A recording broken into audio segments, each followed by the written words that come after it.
제 강의 내용은 김광균의 시세계와 창작 방법이라는 것이 되겠습니다. 김광균. 또 김광균의 시는 제 시창작 강의에서도 많이 인용을 하고 있고, 어찌든 시창작 방법을 말할 때 또는 시로를 말할 때 반드시 들어가야 하는 인물이 바로 김광균입니다. 그러니까 우리나라에 2대 그 조류가 있다고 그랬습니다. 하나는 서정시 계열, 하나는 모더니즘 계열. 근데 그 서정시 계열이야 뭐 김소월이라든지 한영훈이라든지 예를 들어서 서정주라든지 이런 라인으로 형성이 됩니다. 근데 이 모더니즘, 소위 이미지즘 계열, 소위 말하는 좀 현대식 이런 그 시창작 방법의 그런 계열인데, 이 계열은 바로 지난번에 한 정지용 그리고 이 김광균, 오히려 김광균에 와서 더욱 이 모더니즘 시에 대해서 아주 교과서처럼 확실하게 드러낸 인물이 바로 김광균입니다. 그렇기 때문에 우리가 좀 시를 좀 현대적으로 쓴다, 이럴 때는 이 김광균의 시를 모델로 할 수밖에 없습니다. 그런 점에서 오늘 이 김광균 시에 대해서 우리가 주목을 하고 그분의 시법이 무엇인가를 배우는 것이 대단히 오늘 중요합니다. 먼저 이 김광균의 생애를 좀 보겠습니다. 1914년, 그러니까 지금부터 100년 전 인물입니다. 지금 15년이니까 꼭 100년 전 인물이에요. 경기도 개성에서 태어난, 개성하면 그 개성 사람 하면 특징이 있습니다. 개성상인. 근데 이분 또 그 상인 기질을 보여요. 그래서 요게 상당히 이 지리적인 것하고 관계가 있습니다. 그게 이제 삼남삼녀의 장녀로 태어났는데, 그게 처음에 양반 가족으로 태어났어요. 근데 그러니까 처음에는 아주 양반이었지만 역시 경제적인 걸 그 아버지가 생각해서 서울에 와서 남대문 이 포목상, 그 당시에 포목상이면 대단한 거죠. 100년 전에 포목상에 상당히 머리가 깼던 거예요. 역시 개성상인 기질을 보였습니다. 그래서 아주 유복하게 지냅니다. 근데 12살 때 그만 그 부친이 돌아가시게 됩니다. 이때부터 이제 고생길에 들어서게 되고, 그래서 교육도 제대로 못 받습니다. 그러니까 김광균의 교육이라는 것은 초등학교하고 나중에 이제 역시 이 사람은 상업고등학교에 인문계 고등학교를 못 갑니다. 또 다른 사람처럼 김영락이나 이런 사람들처럼 유학도 못 가고 오직 상고를 졸업한 유일한 학벌입니다. 자, 그런데 어쨌든 그런데도 불구하고 나이 14살 때부터 아주 문학에 아주 관심이 많았고 문학을 좋아했어요. 네, 그래서 그때 이미 상고 시절, 고등학교 다니던 시절에 중해일보의 가신누님이라는 시를 발표합니다. 여러분들 상상이 갑니까? 14살 때 시를 써서 중앙신문에다가 게재를 했다. 이게 보통 인물이 아닙니다. 그러니까 상업고등학교밖에 다니지 않은 이 인물이 이렇게 시를 썼어요. 그래서 발표를 하고 계속 그 발표를 하는 것이 바로 14살, 20살 이내에서 발표를 했습니다. 자, 그러다가 이제 1932년, 그러면 이제 18세쯤 됐나요? 상업학교를 졸업하고 이제 그가 경성고무공업 주식회사, 근데 그게 군산이었습니다. 직장이 군산에 가서 이제 근무를 하고 있습니다. 그런데 그때도 역시 시에 굉장히 몰두를 했어요.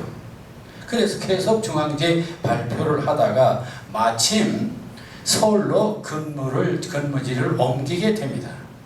이 근무지를 옮기는데 그 옮기는 데서부터 아주 중요한 전기가 일어납니다. 그게 뭐냐면 서울에서 문학하는 인물들을 만나게 되는데, 그 당시 6.25 이후도 그렇지만 대체로 서울 하면은 다방에서 모여서 문인들이 이렇게 모여서 하는데 바로 그겁니다. 근데 그 당시 1930년 전후해서 그 김기림이라고 하는 김기림이 바로 이 모더니즘 이론에는 아주 제1인자입니다. 여러분들 그런 얘기 들어봤죠? 시는 언어의 건축이다. 이게 유명한 말을 한 사람이 바로 김기림입니다. 시를 어떻게 쓰는 것이냐? 네, 이 김기림이란 인물이 시는 언어의 건축이다. 이거 간단한 말 같지만 대단히 중요한 말입니다. 왜 그러냐면은 지금까지 우리는 시, 예술 하면은 선천적인 어떤 상상력, 뛰어난 상상력에 의해서 쓴다고 생각했습니다. 그러니까 천재가 아니면 시를 못 쓴다는 생각도 했죠. 이게 바로 전통적인 시론이에요. 그런데 이 사람은 그런 천재적인 머리가 필요한 것이 아니라 낱말을, 언어를 집을 짓듯이 채곡채곡 쌓아서 짓는 게 바로 시다. 시라는 게 별거 아니야. 언어를 모아서 잘 조립하는 게 시예요. 그러니까 지금까지는 천재적인 어떤 센스에서 짓는데 그게 아니에요. 그러니까 아주 완전히 시론이 새롭습니다. 이게 바로 언어의 건축이다. 그러니까 인위적으로 만든다는 얘기입니다. 지적으로 생각해서 고민하고 생각해서 조립하는 거 있지 않은 거예요. 이게 바로 시입니다. 자, 그러니까 노력만 하면 누구든지 시를 쓸 수가 있죠. 그러니까 언어를 조립하는 연습만 잘하면 되는 것이죠. 자, 이게 중요합니다. 그러니까 지금까지 시론을 완전히 뒤엎었던 것이 바로 김기림입니다. 그런데 바로 이 김기림을 김광균이 이 촌놈이 만나게 되는 것입니다.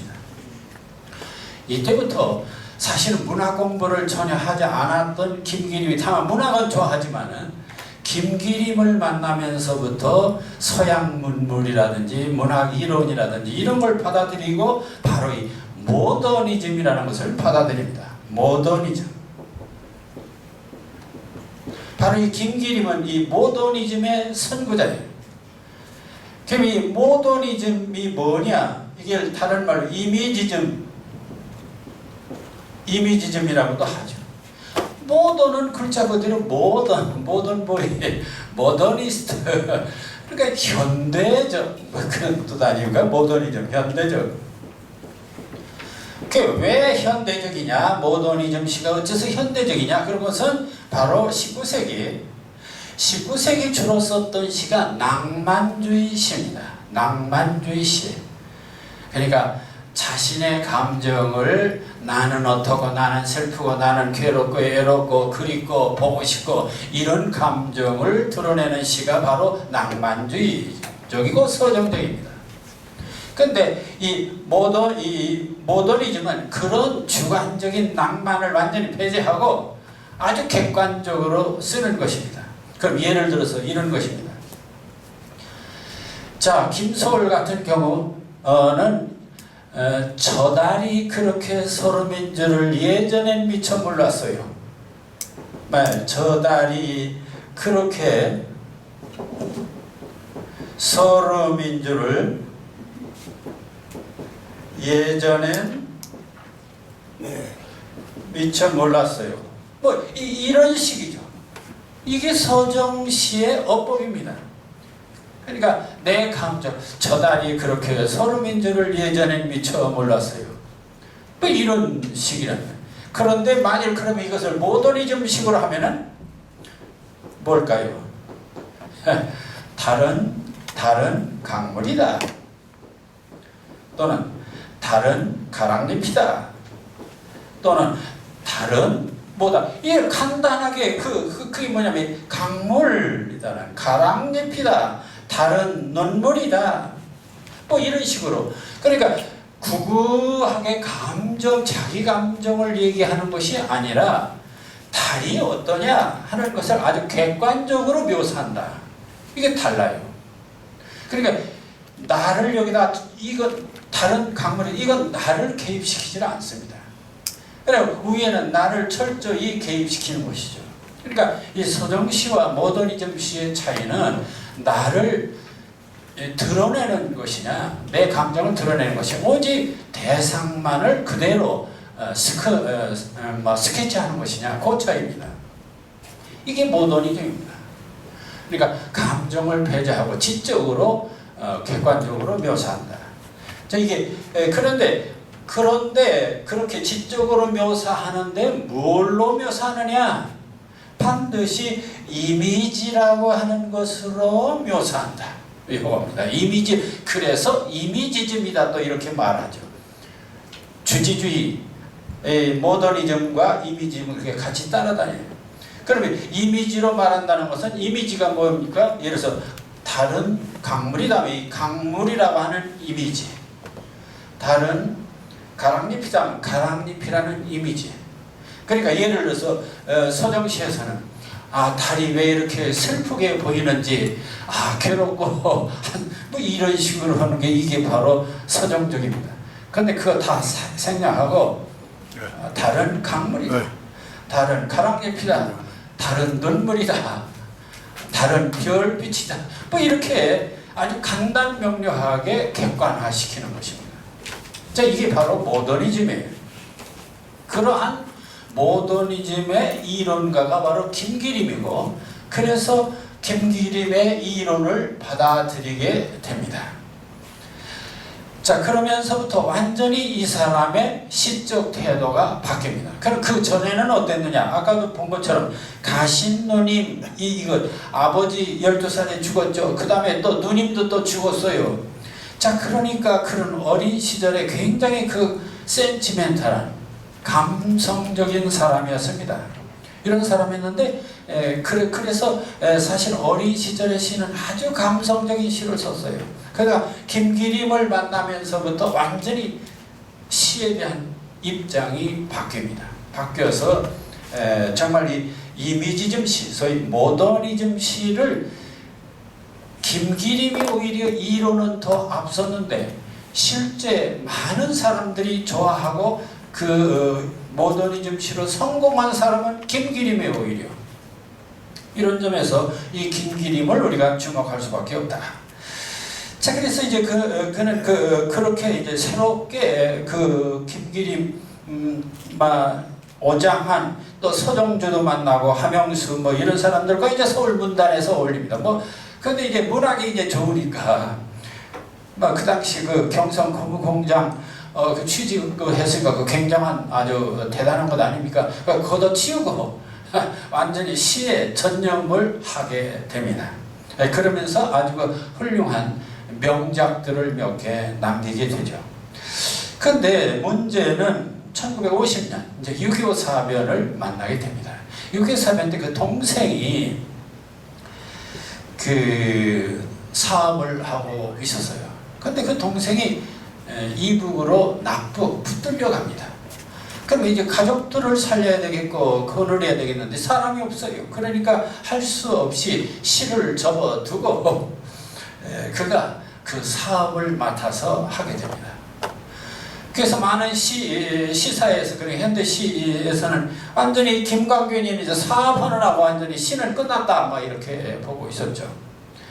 사업에서 그는 성공을 했습니다. 그래서 60년대 70년대 아주 사업에 우리나라의 대표적인 예를 들어서 여기서도 나오지만 국제 상공위, 한국위원, 한일경제특위 상임위원, 무역협회 부회장까지 했어요. 무역협회 부회장까지. 그러니까 완전히 사업에 성공한 인물입니다.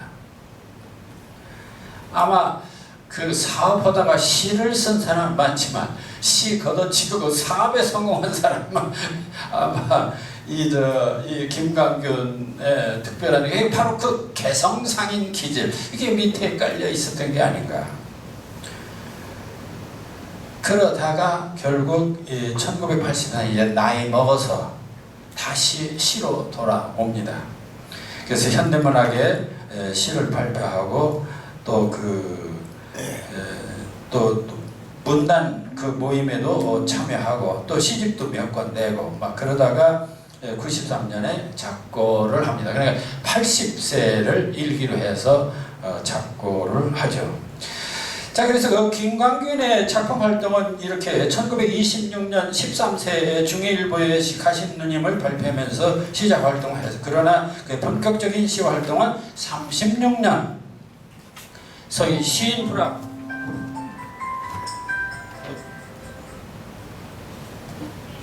죄송합니다.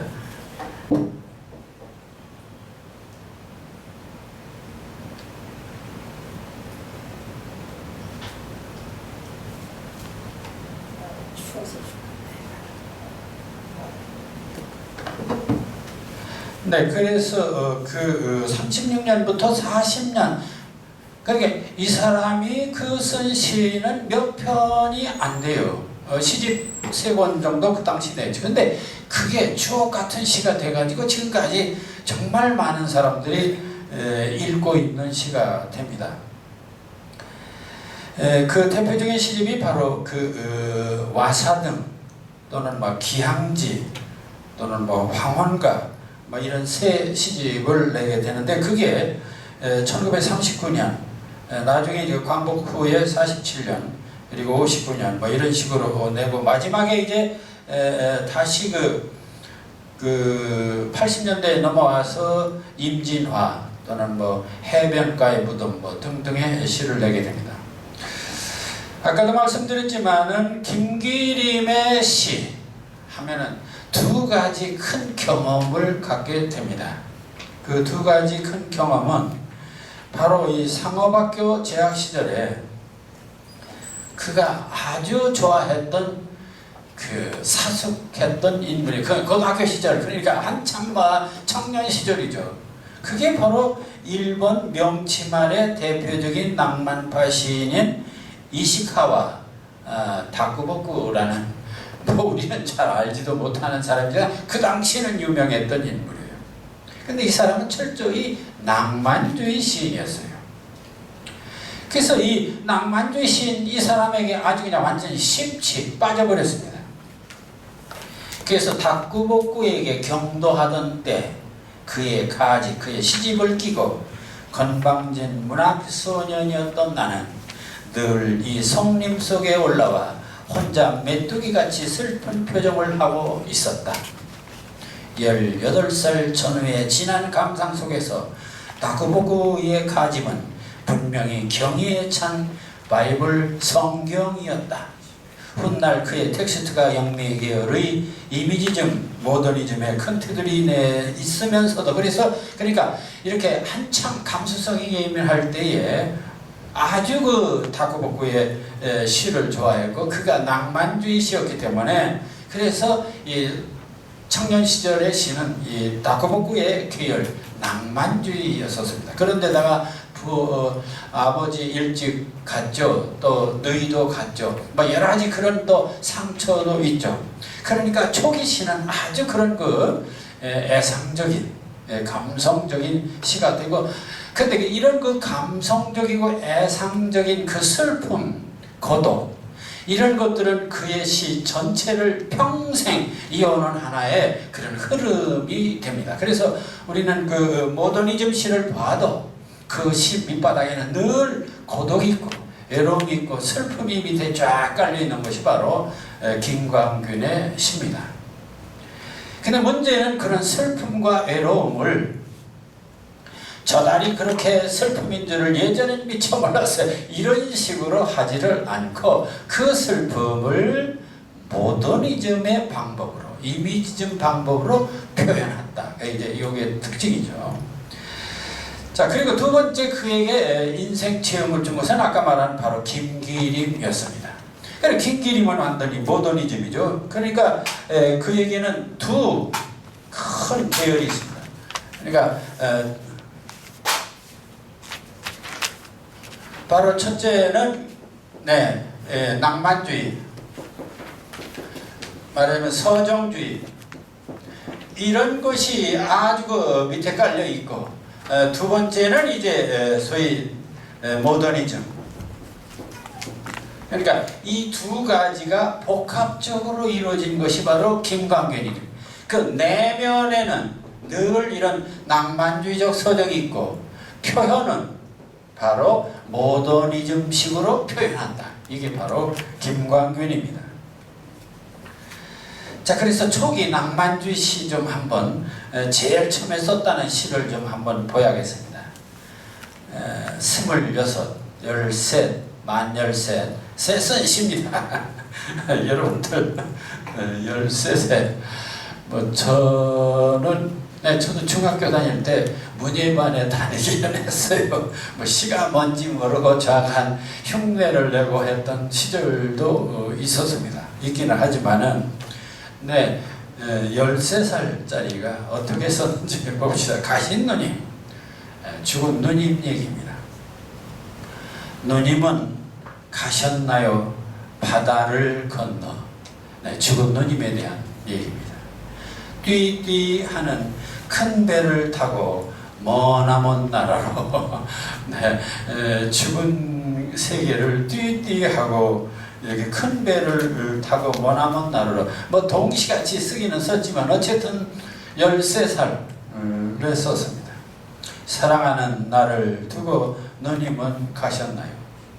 쓸쓸한 가을비 부실부실 오는 밤 희미한 촛불 아래 고래를 피고 고개를 이것은 벽에를 피고 그런 소리 될 수 있겠고요.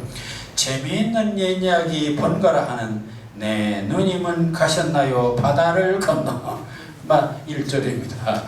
네, 아주 솔직하게 썼습니다만 아주 재밌게 그 누님을 극진히 생각하는 그런 감정을 잘 나타내고 있는데 그 누님의 죽음을 바다 건너로 멀리 떠난 것으로 표현을 하고 있습니다. 그러니까 이 시는 아주 굉장히 서정적인 감정이 넘쳐 흐르는 그런 시입니다. 그러다가 이제 1930년대 가서 조금 약간 그 변한 때가 있었어요. 그것은 그 시절에도요. 지금도 그런 게 있지만 이 사람 원래 상고 출신에다가 역시 노조, 산업체, 근로 노조 근성이 좀 있습니다. 그러니까 당연히 그 시절에도 이미 노조가 있었어요. 그리고 또 그런 이 사상, 소위 사회주의 사상이 우리나라에 한창 팽창하던 그런 시절입니다. 그러니까 지금 이 좌파라든지 좌익 사상이 하루 이틀에 된 것이 아닙니다. 1920년대부터 우리나라가 그렇게 됐어요.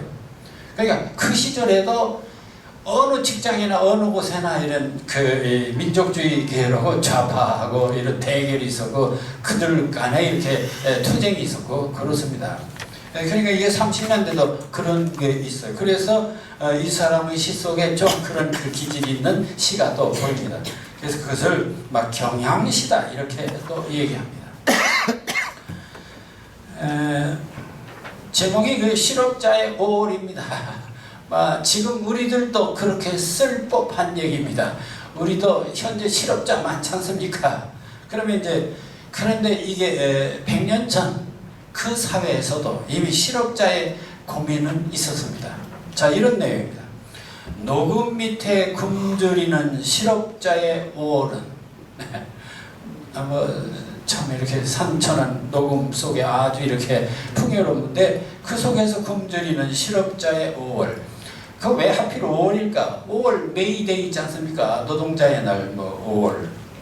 고뇌의 봄을 싣고 가버리는 영구의 세월호에 고통의 봄을 싣고 가버리는 그 영원한 세월호에 언젠가는 찾아들 그날을 생각해 한다. 언젠가는 햇빛 이제 좋은 날 오지 않겠나 생각한다. 그런 얘기죠. 짓밟힌 현실이 낳은 모든 가슴 아픈 기억을 지금도 수많은 노동자들이 이런 소리 하죠. 짓밟힌 현실. 그 노동자들 그렇습니다. 그러니까 가난한 노동자들이 이 짓밟힌 현실, 그 부조리한 현실이 낳은 모든 가슴 아픈 기억을 정확하게 깨끗하게 씻어버릴 그날을 생각해야 한다. 이게 바로 그 실업자의 5월이라는 시입니다. 그러나 이 김광균은 어떤 사회주의에